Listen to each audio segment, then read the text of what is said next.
On this episode of the Infowars News Blitz, the TSA is above the law, citizen rights is a real problem, and cell phones are linked to cancer. That and a lot more. Live from February to number 3, this is the Infowars News Blitz. An article written by Steve One says that the TSA is now above a Congressional Oversight, and basically the article is named TSA claims it's above Congressional Oversight, and practically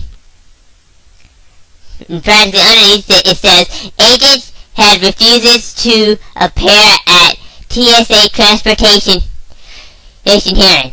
Whoa, that is bold, folks. Very, very bold. And as Alex said, this is actually prison training to basically train us into becoming slaves. But anyway, the congressman that wrote this bill,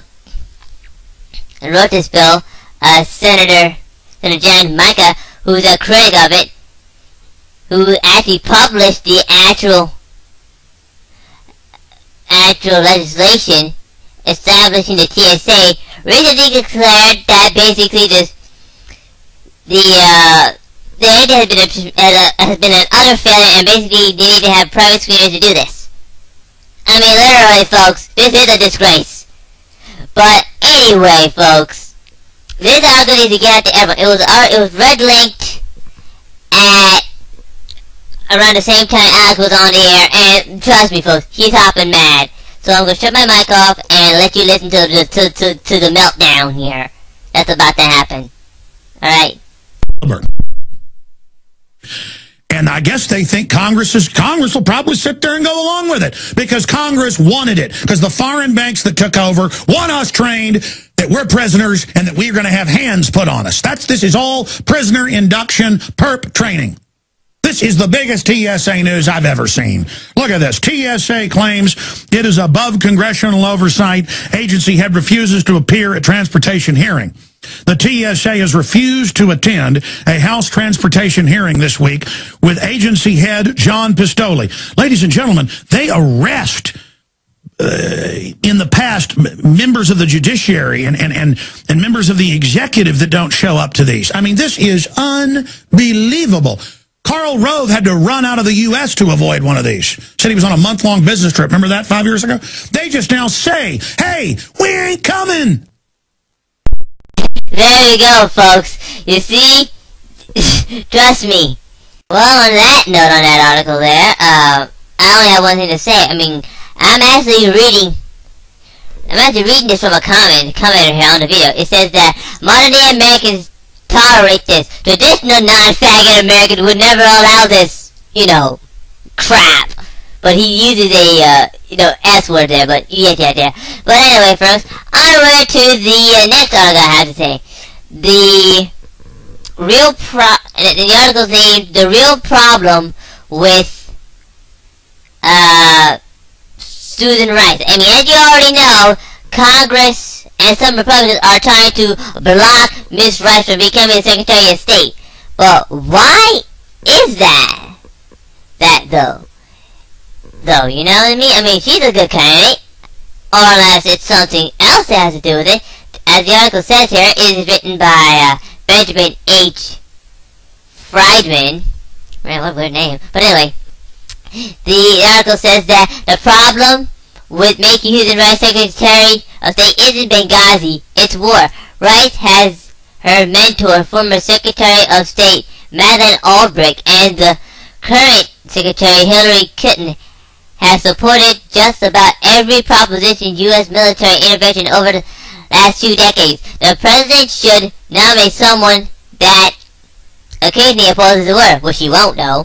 And the article goes on to say that the problem with Republican complaints about Rice isn't that they're partisan, it's that they're trivial. We have used more complex and scrutiny, precedent or not, about the invasion of Iraq, the surge in Afghanistan, and the bombing of Libya. Actions with Rice quietly endorsed, supported, and championed respectively. Instead, she gets attacked for relatively minor issues when her role was was public relations. And I think they have a right to stop this woman here. I mean, really, look at it. She really is just gonna start all these wars and whatnot, and really give us hell. But we don't want no more wars with rice. Please, Obama, pick someone else. Please, please, please. Because basically, this girl here will just cause more wars and more this and more that, and she'll lie about it, and she'll quietly support it, and basically, I don't want a war. Nobody wants a war. Let's pick somebody else. And if you call me racist, guess what? It just is. Well, basically, I'm not racist or anything like against her, but he needs to actually pick, he needs to pick someone else. Please, just pick someone else. I mean, I don't care who it is. Anyway, but anyway, folks, here's the last article here. It's about a city. Yeah, a city that says that basically cell phones are linked to cancer. I mean, we already knew that. But anyway, the article is said, it's called City Warns of Cell Phone Linked to Cancer. And it was written by Jameson Stanwood, or something like that. And it's from the local 10, the local10.com. Well, basically, it's a Florida news station, locally, but anyway, you get the idea. The city of Pembroke Pines wants its residents to know that cell phones can be dangerous and linked to cancer. A newly passed resolution was prepared by a resident who believes his brain tumor was caused by a mobile phone. Well, of course it was caused by a mobile phone. You hold it straight to your head, it might get to give you a ring. It heats up your head by 1 degree. Anyway, he said that he kept having headaches, and one day he realized I had a silver to my head with the same hand against my ear. When I was done, I would put it in these pockets. I mean, literally, sir, what were you expecting? Seriously? I mean, really, we already knew that, but the doctors say it doesn't do anything to you. I mean, really, that's what they do. They just lie and say it doesn't do anything. Well, I commend this time for telling it says that this can cause this cancer, because basically, the people really need to know about this. And basically, I just want to commend this, city. Alright, in Florida, of course. Well, that's it for me, folks. These are the articles I have to read for you today. If you like more about these articles, please go to Infowars.com and look them up, or PrisonPlanet.com.